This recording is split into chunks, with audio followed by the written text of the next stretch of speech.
Ако ви треба некој документ од матичност, заборавете на шалтерите. Пробните тестирања завршија. Од денеска извод за родени, умрени, венчани, невенчани или пак потврда за слободна брачна состојба може да се извадите онлайн.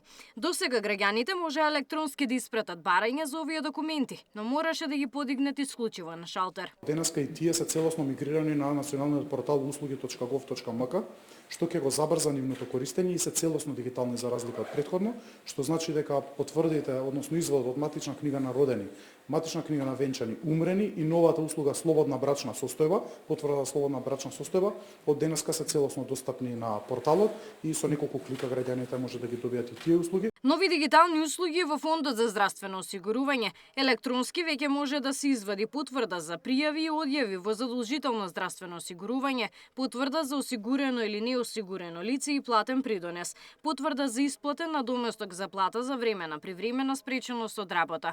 За правните лица овозможена електронската услуга за издавање потврда за платен придонес за задолжително здравствено осигурување. Во обезбедување на пристап на EID, на идентификацијата, лична идентификација, во моментот 250.000 корисници има EID, значи со една лозинка се пристапува кон сите услуги и целта ни е што повеќе граѓани да станат корисници на EID, бидејќи така ќе добиват пристап до сите можни услуги.